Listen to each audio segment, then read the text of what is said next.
Hi and good evening. Thank you for watching. I'm Shakil 5858. I am Ami Buddham. Now the latest headlines from world channels and news agencies.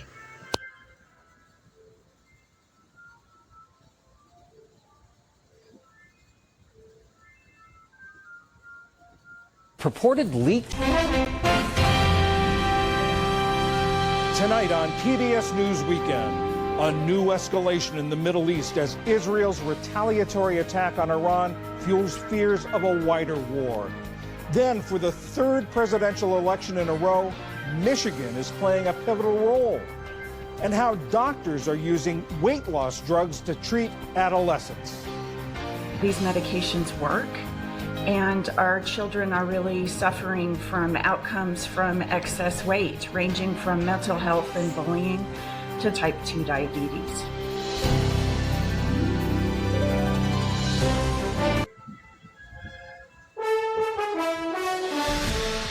Tonight, race to the finish. With 10 days to go, the presidential candidates hit the battlegrounds, bringing out the star power. I'm at O'Keefe in Michigan. Vice President Harris calls in a queen and a first lady for help. I'm Nicole Killian in State College, Pennsylvania, where former President Trump is barnstorming the battlegrounds, why he's making a viral appeal to young men. Also tonight, Iran assesses the damage after Israel's high-stakes attack. New Russian strikes in Ukraine, with new worries about the flow of American firepower to the war's front lines. Is it a Browning? Yeah, it's right? Browning came to hit the cow. Weather shift. The Northwest gets wet, while the East wonders if it'll ever rain again. The forecast ahead. On the CBS Money Watch, the latest on McDonald's E. coli trouble and turbulence at Boeing. Plus, having a ball. The first video of the panda's new habitat at the National Zoo. And later, it's the little library that got really big. Hundreds of titles found in this California front yard. I knew I needed to change the name from a little library to a not so little library because it's just not a little library. And at the time I wanted a second term, but that was not in the cards. Tonight, we are tracking two major stories, one of the biggest days yet on the campaign trail, and Israel openly attacking inside Iran for the first time. The biggest star in the Democratic Party, Michelle Obama, rallying with Vice President Harris for the first time. Her message to voters. There's too much we stand to lose if we get this Last one night, superstar Beyonce joining the vice president in front of a packed crowd. Former President Trump barnstorming across two battlegrounds today after his marathon 3-hour interview with podcaster Joe Rogan, where he showed the scar from the assassination attempt. It zicked right there. Overseas, Israel, for the first time ever, openly launching retaliatory airstrikes inside Iran. Explosions seen around the capital city, Iran's response, and the new pressure from the White House today. The battle near the Grand Canyon. Native American tribes say this uranium mine is a danger to the area. Our correspondent goes deep into the mine, why the owners say it's safe. And the historic Grand Slam in Game 1 of the World Series. At the emotional moment, the hitter ran up to his dad. Why that moment meant so much. This is NBC Nightly News with Jose Diaz-Balart. #1 newscast in America.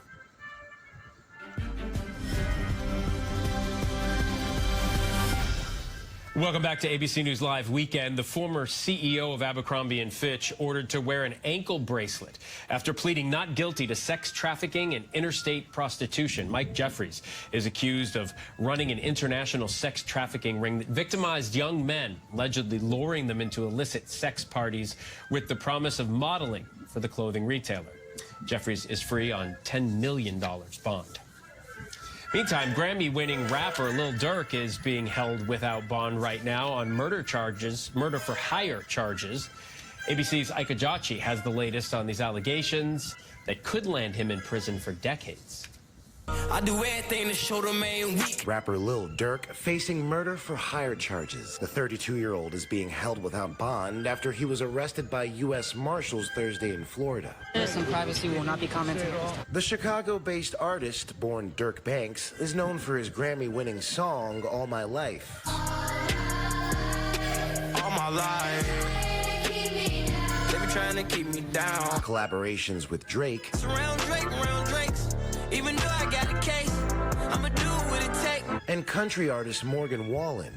They owe me, they trying to finesse me, they see what Morgan and all that rap. The arrest comes on the heels of a federal indictment against 5 alleged co-conspirators of Dirk's, also arrested Thursday in Chicago. They're accused of carrying out a 2022 hit targeting rapper Quando Rondo in Los Angeles, which left Rondo's 24-year-old cousin dead. The suspects approached from the alley, got out of the car, and started shooting at those victims. Included in the indictment are surveillance images of the shooting that officials say Dirk ordered and financed, allegedly in retaliation for a 2020 shooting in Atlanta that resulted in the death of his friend, fellow rapper King Von. You see Von, you see 40 classic Buka, you see Mac. According to the complaint, Dirk was arrested on his way to the airport where he was allegedly scheduled to be a passenger on a private jet out of the country. Dirk's representatives haven't commented. His latest post on Instagram shortly before his arrest promoting the release date for his upcoming album next month. Dirk will be transferred to California, where he'll be held in pretrial detention. His arraignment is expected to occur in Los Angeles federal court in the coming weeks. Now, if convicted, Banks and the 5 defendants charged in the separate indictment each would face a statutory maximum sentence of life in federal prison. So far, no one has entered a plea. Phil? All right, Ike Ajachi, thank you. Now we want to get a check of your weekend weather. Meteorologist Cheryl Scott from our Chicago station WLS is here. All right, taking a look at how Iran might respond to these latest Israeli strikes. Remember, this was Israel's way of responding to Iranian missile strikes back on October 1st on the country. But you know this goes. Every strike begets another counterstrike to address that strike, and back and forth they go. Kirk Lippold knows this region of the world quite well. Of course, you remember him as the USS Cole commander. He joins us right now. Commander, always great to have you.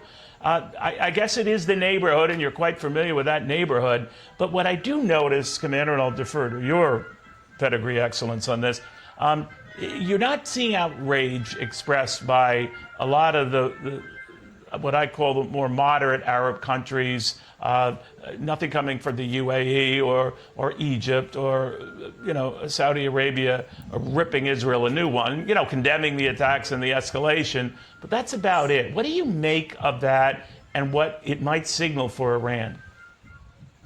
Well, right now, Neil, good morning, and thank you for having me on. I think what you're really seeing is benefit of the Abraham Accords, and kind of the overall picture throughout the Middle East is one where there's a recognition of Israel's right to exist, but the United States has also given assurances to a lot of these countries that they recognize that Iran is the enemy in that region, and that the U.S. is going to back those countries who are willing to either not respond or only mildly respond to Israel's right to defend itself, which they did.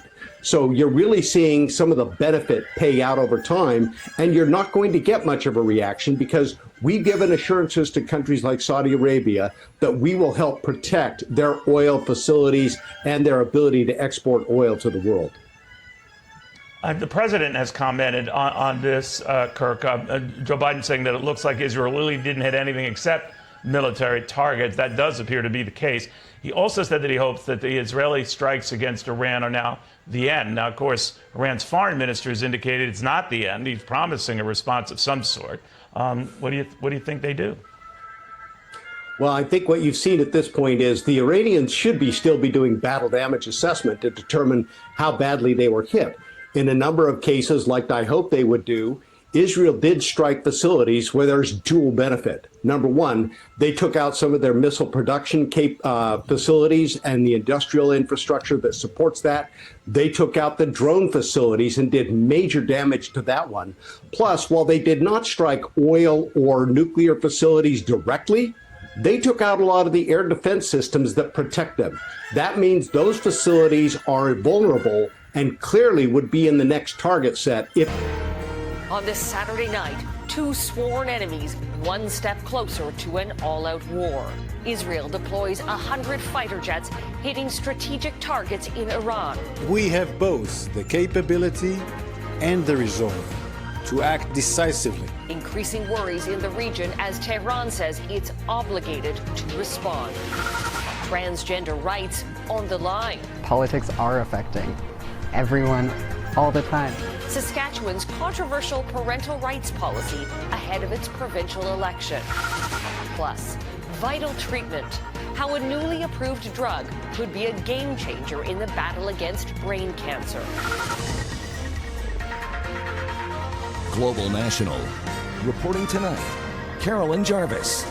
Good evening and thanks for joining us. The two most powerful.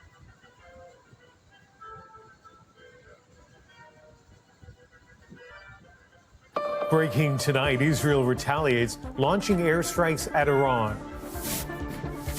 We will do whatever necessary to defend the state of Israel.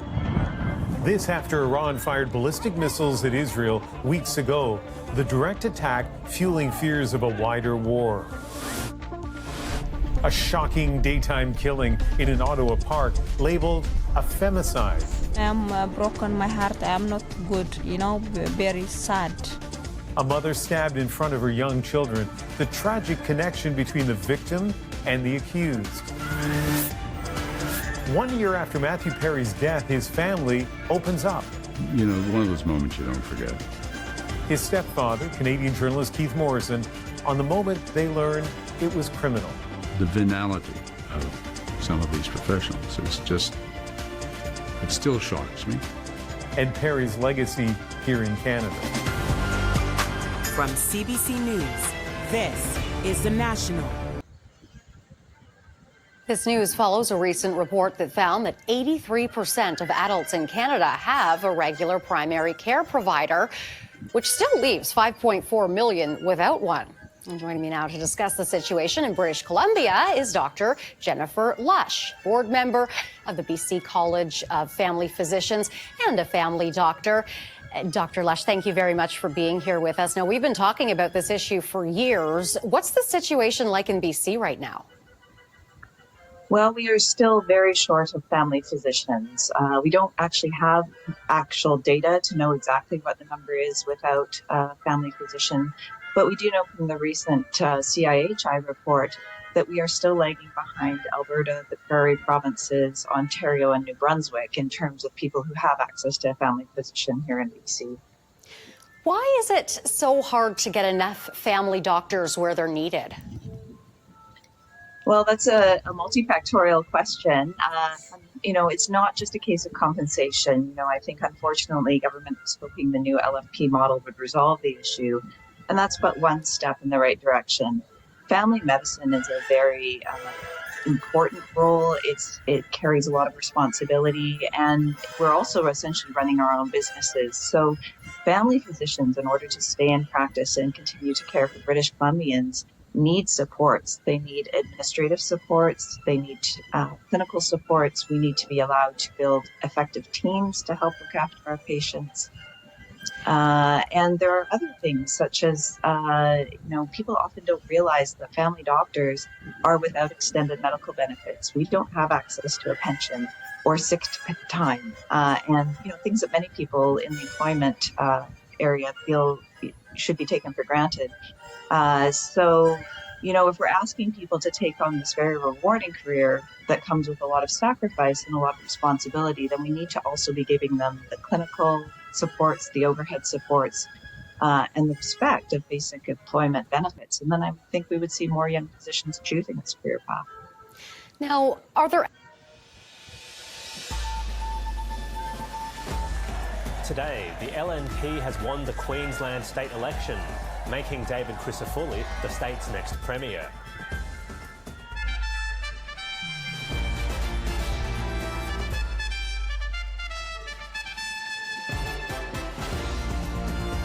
A fight in Geelong's party precinct leaves one young man dead and two others in hospital. Iran is being urged to not retaliate after Israeli missiles kill 4 soldiers in the escalating tit-for-tat conflict. And bearing all in the name of art. Thousands pack Brisbane's Story Bridge for a Spencer Tunick photo shoot.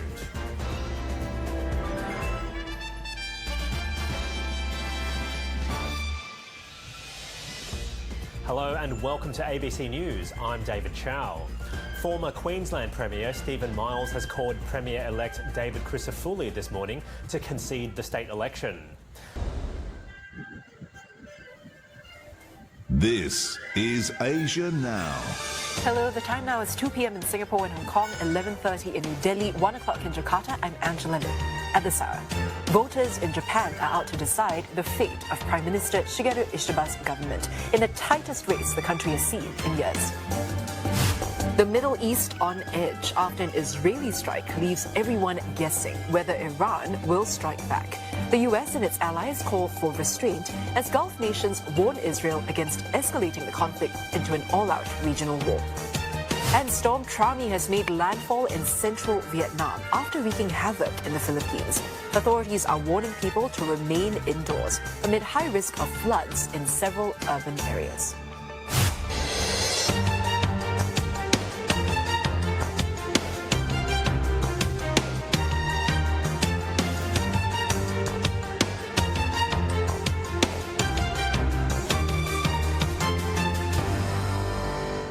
Voting is underway in Japan.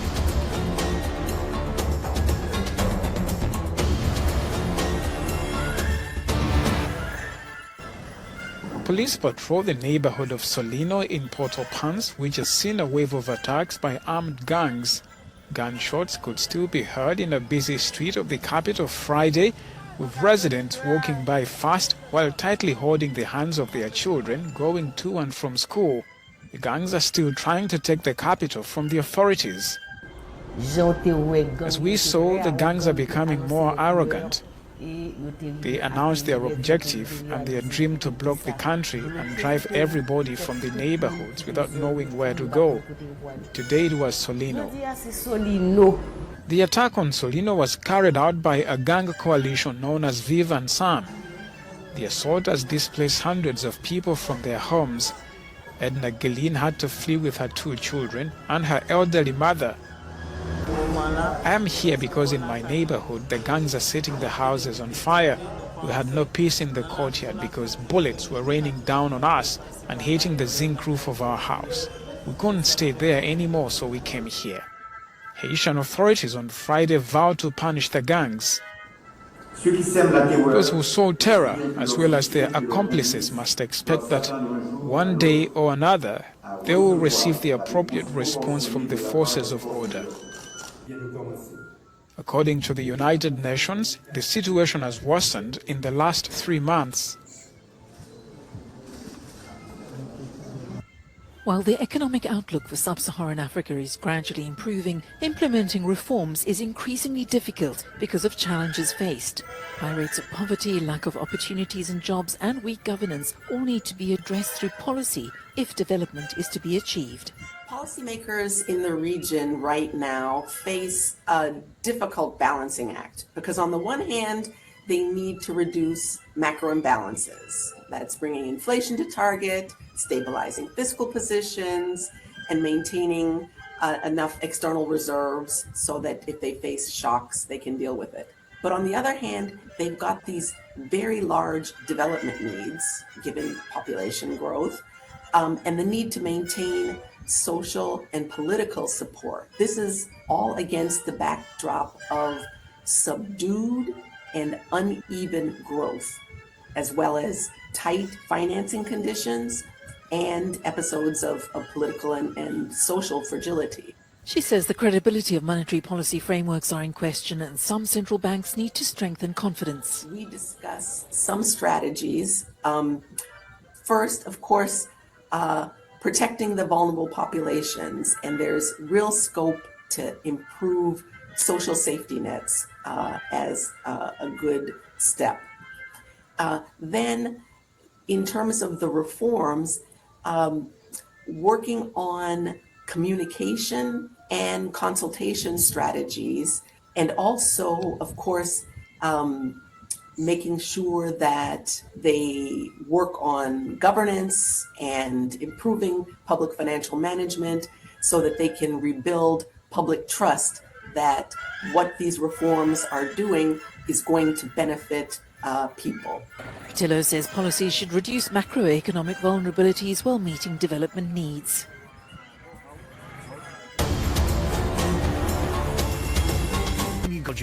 And Florence Villemino. Hello, welcome back to Daybreak on France 24. I'm Cara Scarland. Thanks for joining us. Here's a look at our headlines. Iran has insisted it has the right and duty to defend itself after Israeli strikes killed at least 4 soldiers, while several Western leaders are calling for a halt to the cycle of confrontation. We'll get the latest from our correspondent in Tehran.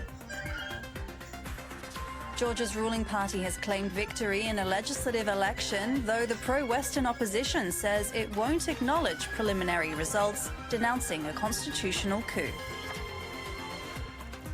And former US First Lady Michelle Obama has appeared on the campaign trail with Kamala Harris for the first time. This as Donald Trump gears up for a hometown rally in New York's Madison Square Garden this Sunday.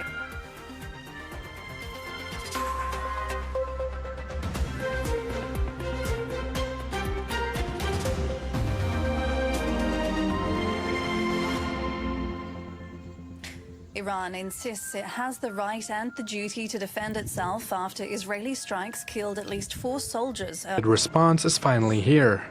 Israel fired a barrage of missiles targeting Iranian cities, including the capital, in the early hours of Saturday. The attacks targeted military positions, but not any nuclear or oil facilities. I can now confirm that we have concluded the Israeli response to Iran's attack against Israel.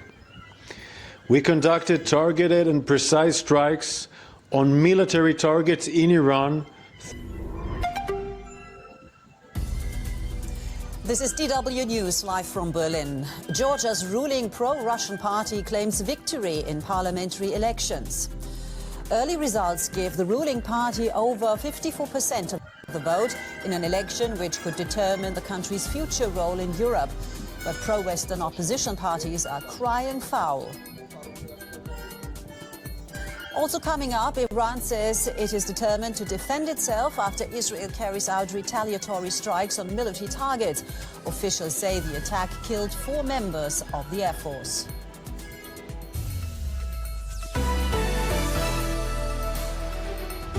The Victory Party, it had the exit poll to match. 56% of the vote, pro-government TV said, extending 12 years in power for the Georgian Dream Party. Its billionaire founder taking the plaudits alongside Georgia's Prime Minister, very much his number 2.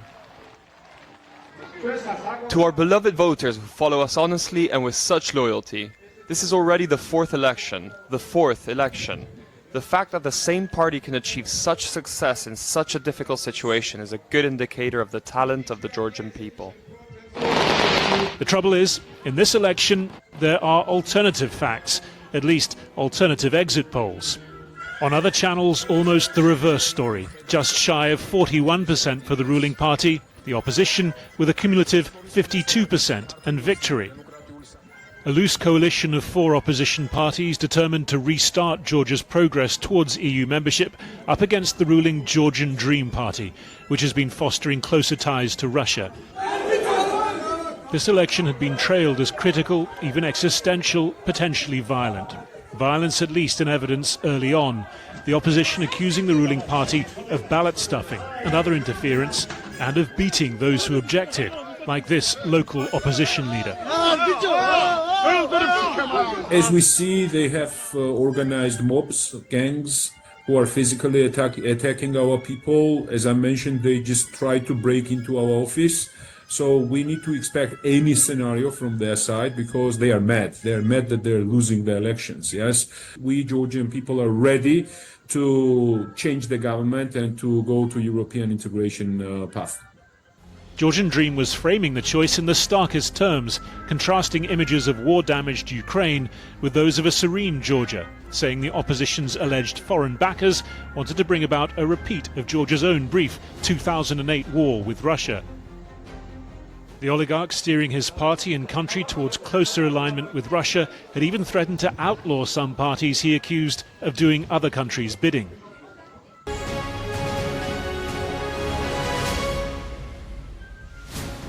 Good morning, 6 o'clock. On today's show, we're talking about the budget as we're starting to find out where some of the government's money is going to come from come Wednesday. And it's a big day at the top of the Premier League as title rivals Liverpool and Arsenal go head-to-head. We're going to hear from both managers. Plenty to come through the course of the morning, Sunday, the 27th of October. The Chancellor promises to protect children's education in the budget with a £1.4 billion pledge to schools. The MP are on course, smacking someone on the floor. Yes, I am. Yes, I am. And you won't threaten the MP ever again, will you? Police investigate reports of an alleged incident involving a Labour MP. The King to return to regular overseas trips next year as he continues treatment for cancer. Why are you trying to ban the opposition parties? Can you tell us why you're trying to do that? Accusations of vote rigging in Georgia in a pivotal election which could decide the country's role in Europe. And I sit down with the Gypsy King Tyson Fury as he looks ahead to his December rematch with Alexander Usyk. I'd like to have a trilogy with Usyk again, because then it would be 1-1. So we'd have to do a rubber match, and I'd be the only heavyweight in history to have 3 trilogies. That would be quite impressive.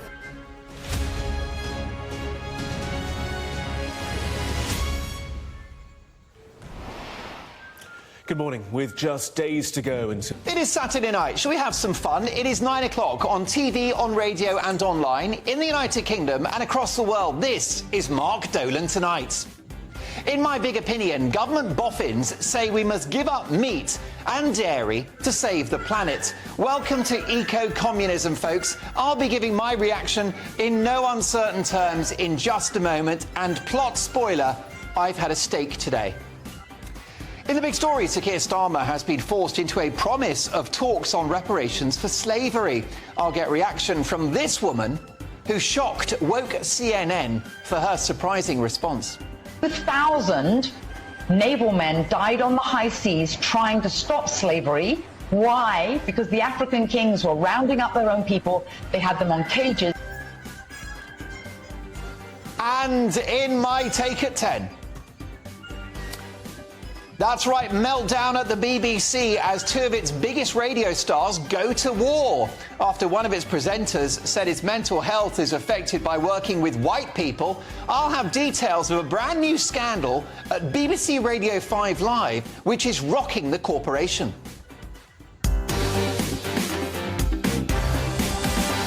Thank you for sparing your precious time. This is Amir Shakil. Have a good life. Bye-bye.